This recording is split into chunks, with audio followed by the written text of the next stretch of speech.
Europeans को मसाले बहुत पसंद थे। काली मिर्च, दालचीनी, लौंग और जायफल से उनका खाना स्वादिष्ट बनता था।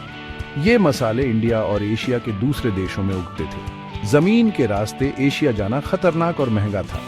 यूरोपियन एक्सप्लोरर्स समुद्री रास्ता ढूंढना चाहते थे इंडिया जाने का। वो सीधे मसाले खरीदकर यूरोप ले जाना चाहते थे। 1498 में एक पुर्तगाली एक्सप्लोरर जिसका नाम वास्को डी गामा था, उसने इंडिया का समुद्री रास्ता खोज लिया। वो अफ्रीका के सबसे निचले हिस्से से होकर गया। उसके सफर ने यूरोप और इंडिया के बीच सीधे व्यापार का रास्ता खोल दिया। ये इतिहास का एक बड़ा पल था। पुर्तगाली व्यापार करने इंडिया आए, पर उन्हें पावर भी चाहिए थी। उन्होंने किले बनाए और इंडियन राजाओं से लड़ाइयां लड़ी। उन्होंने इंडिया के कुछ हिस्सों पर कब्जा कर लिया। दूसरे यूरोपियन पावर्स जैसे डच, फ्रेंच और ब्रिटिश भी पुर्तगालियों के पीछे पीछे इंडिया आ गए।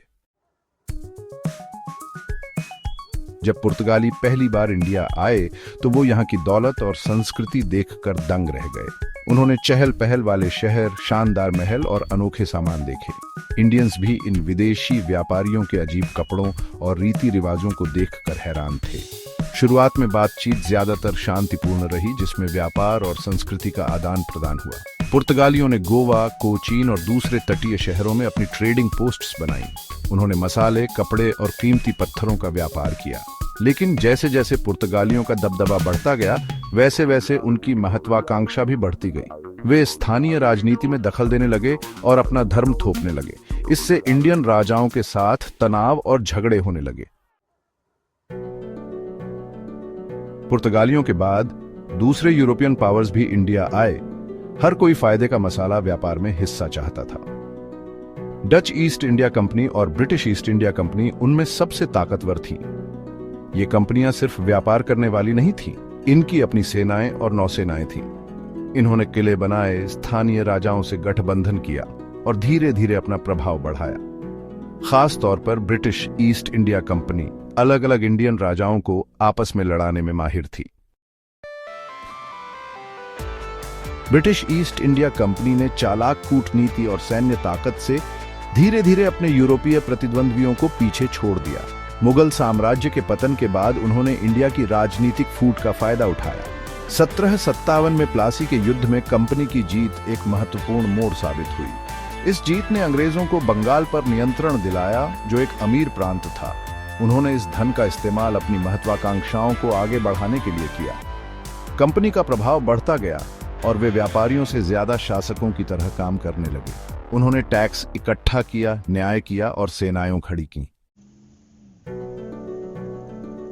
ब्रिटिश ईस्ट इंडिया कंपनी की बढ़ती ताकत और उनकी असंवेदनशील नीतियों के कारण इंडियंस में नाराजगी बढ़ने लगी। ये नाराजगी 1857 में सिपाही विद्रोह के साथ फूट पड़ी। इंडियन सैनिकों, जिन्हें सिपाही कहा जाता था, ने अपने ब्रिटिश अफसरों के खिलाफ विद्रोह कर दिया। विद्रोह तेजी से पूरे उत्तर इंडिया में फैल गया। ब्रिटिशों ने विद्रोह को बेरहमी से कुचल दिया, लेकिन इसका गहरा प्रभाव पड़ा। इसने इंडिया में कंपनी शासन के अंत का संकेत दिया। छठा भाग, ब्रिटिश राज इंडिया की किस्मत बदलना। सिपाही विद्रोह के बाद ब्रिटिश सरकार ने इंडिया का सीधा नियंत्रण अपने हाथ में ले लिया। इससे ब्रिटिश राज का युग शुरू हुआ। रानी विक्टोरिया को इंडिया की महारानी घोषित किया गया। ब्रिटिश प्रशासन ने कई सुधार लागू किए, कुछ फायदेमंद, कुछ शोषणकारी। उन्होंने रेलवे का निर्माण किया, एक आधुनिक शिक्षा प्रणाली शुरू की और एक एकीकृत कानूनी प्रणाली स्थापित की। हालांकि उन्होंने ब्रिटेन के फायदे के लिए इंडिया के संसाधनों का भी शोषण किया। उन्होंने इंडियन उद्योगों की कीमत पर ब्रिटिश उद्योगों को बढ़ावा दिया। ब्रिटिश राज का इंडिया के सामाजिक, आर्थिक और राजनीतिक ताने बाने पर स्थायी प्रभाव पड़ा। सातवां भाग, उपनिवेशवाद की विरासत, मिले जुले नतीजे। इंडिया में यूरोपीय उपस्थिति, खासकर ब्रिटिश राज, एक जटिल और स्थायी विरासत छोड़ गई। एक तरफ अंग्रेजों ने आधुनिक बुनियादी ढांचा, संस्थान और विचार पेश किए, जिन्होंने आधुनिक इंडिया को आकार दिया। दूसरी तरफ उनके शासन से आर्थिक शोषण, राजनीतिक दमन और सांस्कृतिक दमन हुआ। उपनिवेशवाद के निशान आज भी इंडिया को प्रभावित करते हैं। आठवां भाग, आजादी और उसके बाद 1947 के बाद इंडिया का सफर। एक लंबे और कठिन संघर्ष के बाद इंडिया ने 1947 में ब्रिटिश शासन से आजादी हासिल की। ब्रिटिश राज का अंत इंडियन इतिहास में एक नए अध्याय का प्रतीक है। इंडिया को कई चुनौतियों का सामना करना पड़ा, जिनमें विभाजन, गरीबी और सामाजिक विभाजन शामिल हैं। हालांकि आजादी के बाद से इंडिया ने उल्लेखनीय प्रगति की है। यह दुनिया का सबसे बड़ा लोकतंत्र और एक प्रमुख आर्थिक शक्ति के रूप में उभरा है। 21वीं सदी में अपना रास्ता बनाते हुए इंडिया अपने औपनिवेशिक अतीत की विरासत से जूझ रहा है। 9वां भाग, निष्कर्ष, एक जटिल और स्थायी विरासत। इंडिया में यूरोपियनों का आगमन इतिहास में एक महत्वपूर्ण मोड़ था। इससे सदियों तक व्यापार, विजय और सांस्कृतिक आदान प्रदान हुआ।